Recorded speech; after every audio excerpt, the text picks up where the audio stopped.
mounted to Gamo's patented recoil reducer rail. The Gamo Swarm features a 17.5-inch barrel that is integrated with the Whisper Maxim sound suppression system. The heart of the Swarm is the 10-shot self-feeding rotary mag system.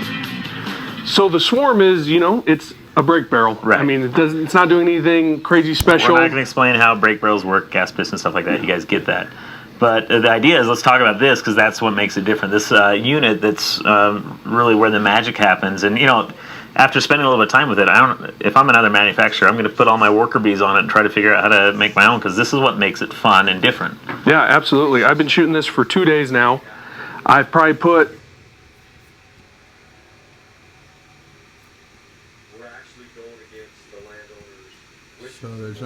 All right, guys, this is a video where I'm going to unbox some of the new rifles that I got before I review them, just so we can get a sneak peek. But this is also a lot of stuff that I got in the mail, which is a lot of cool targets I wanted to show you. So anyway, this is your basic auto resetting target right here. And I'm going to do a big target video where I go into these, but these are about $24 at Pyramid Air. I got a plenty one, and the cool thing about these is they have different kill zones as well, so you can it's really sturdy, and you can put different kill zones right there. So now most of these targets right here you can only use with 177 and 22 caliber, and sometimes even with your more high-powered PCP air guns you need to make sure that you're a good distance away. Anyway, this one right here though, this is made by Champion, and I think I got this for about $15. We all hear the stories in the news. The good guy uses a gun to protect his family from criminals, and then he's the one who gets Unless you just got like kids, you push them in the back.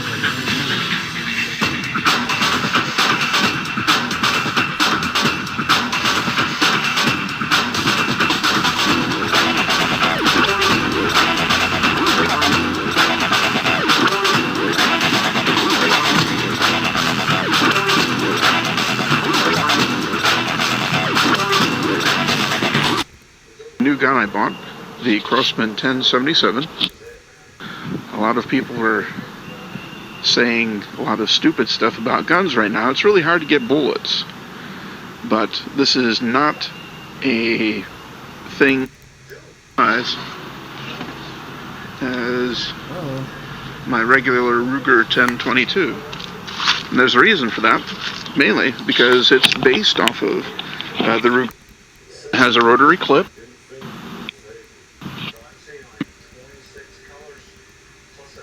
Just everything, a few other things in it. Cheap.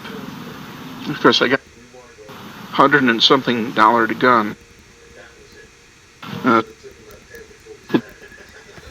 This is, surprisingly enough, this is actually more well constructed than some of the real guns out there.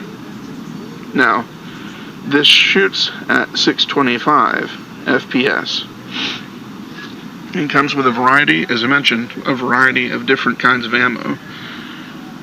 There's tons of different kinds of pellets out there. These are just the least expensive, most quantity ones I could get. And as I mentioned, these are the clips. I have each clip loaded with a different.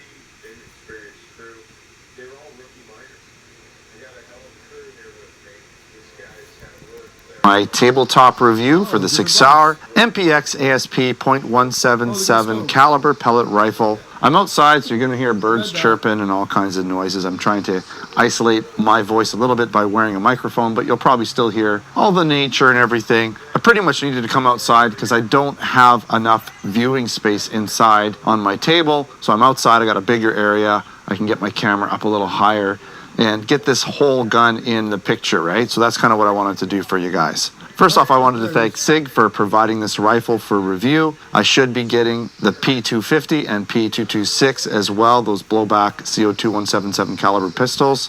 I'll review those when I do get them. But right now, we're going to talk about the MPX rifle. All right, let's go over some of the specifications. It is a metal and nylon fiber build. It weighs in at about 7 pounds or 3.3 kilograms. Rifle. All right, let's go over some of the specifications. It is a metal and nylon fiber build. It weighs in at about 7 pounds or 3.3 kilograms. That's loaded with the CO2 canister in it. maybe some pellets, whatnot, but pretty close to that. It does have a 30-round full-size belt-fed magazine. I'll show you that in a little bit.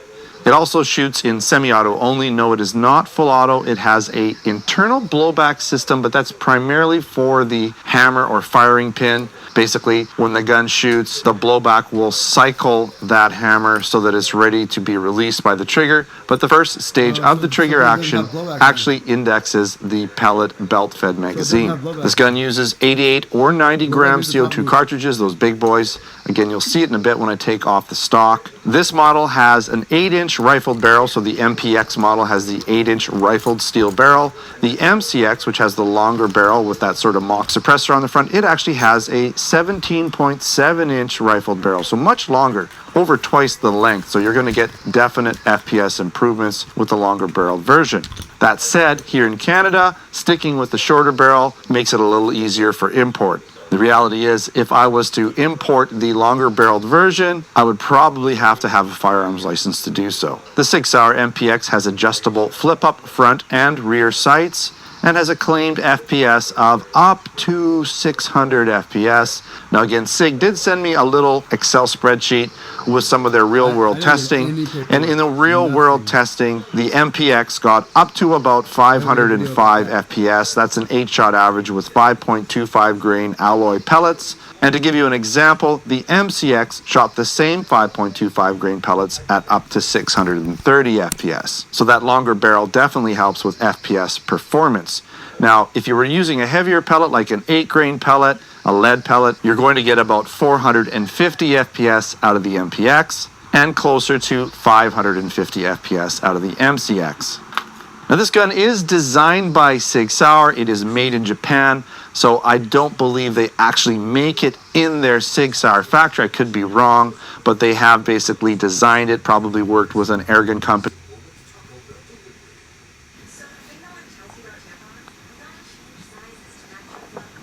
Oh, like the Ruger 1022. What's that barrel again?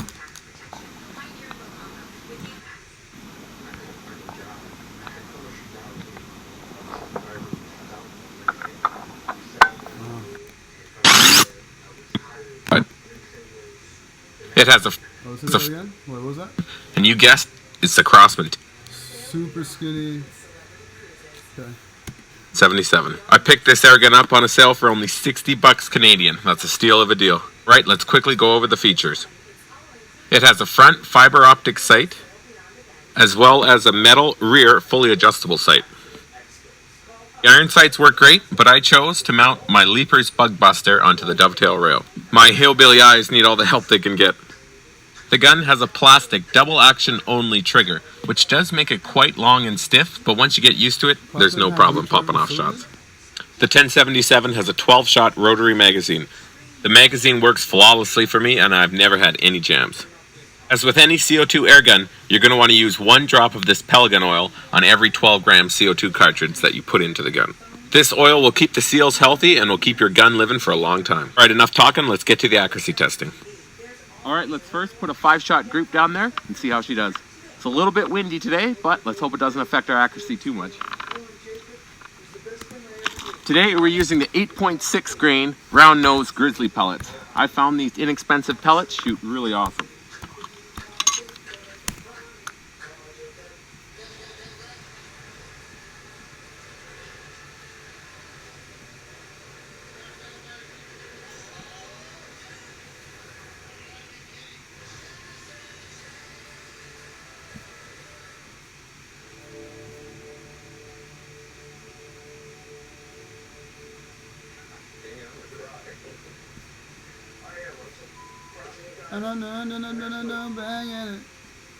Don't overpay for Adidas. Wikibuy can save you money. It's a browser extension that automatically applies coupon codes to your shopping cart. It's super easy to use and it's free. So do yourself and your wallet a favor and try Wikibuy.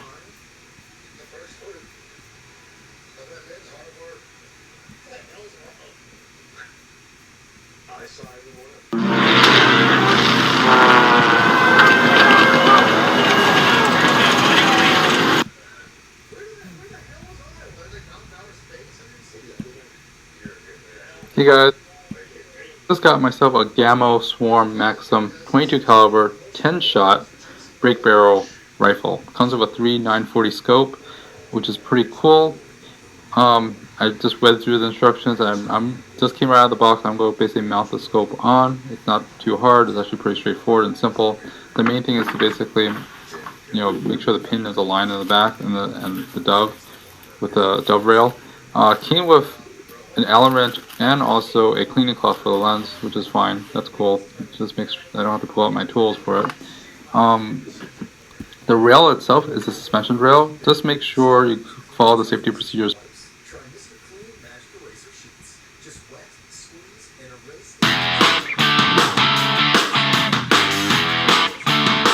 To load the Umarex Surge, make sure the safety is on with the letter S visible. Grip the rear stock firmly while wedging it into your thigh. Grasp the barrel behind the muzzle firmly. Pull down into the rear until coming to a full stop and you hear a click. While maintaining your grip on the Surge, take a .177 caliber pellet. Make sure the pellet is completely inside the breech with skirt flush before closing. Return your grip to the rear stock and bring the barrel back to its original locked position. To fire your Umarex Surge, push in the safety switch until it stops. Slowly pull the trigger. Be sure to check out the Umarex Surge and other Umarex air rifles at your favorite retailer.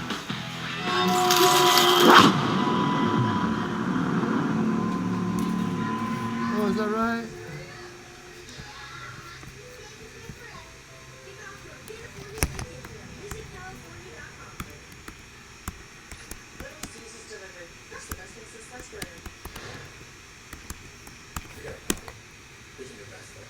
Look how they control my whole YouTube. Exactly what comes to my YouTube thing. Look how they control what videos pop up.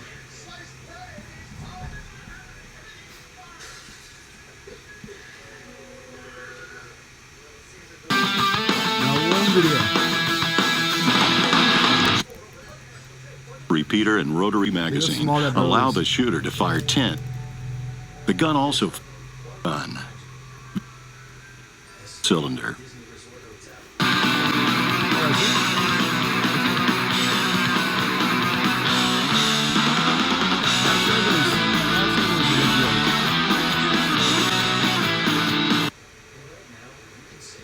Lots of evidence coming out against you. Oh look, it's the same video as the other one that looks completely different. Wow, this is the same one that was for 2 cents, like the 2 cent thing. Now it's this video. Now it has a different name.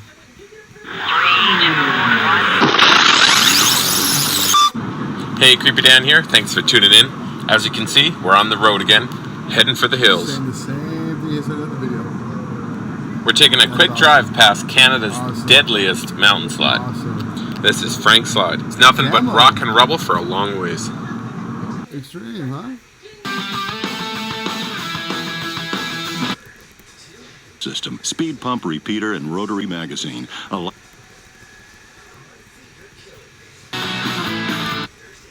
Extreme CO2 in action.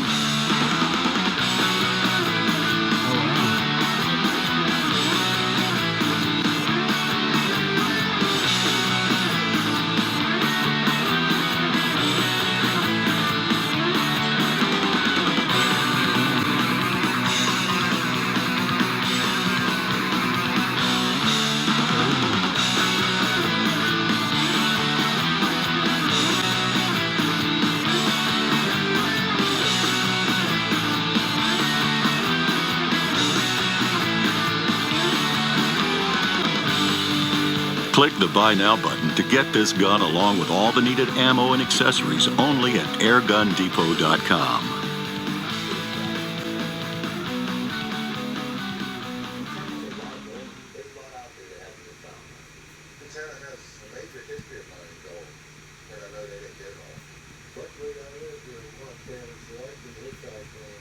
I'm very excited this time, but the ways in Montana are brutal. It's roady, it's dangerous. Maybe bites in the ass. Buckle up, Buttercup. A team has one more revelation for the team before prospect Montana can be That's crazy. Here we are. That's crazy.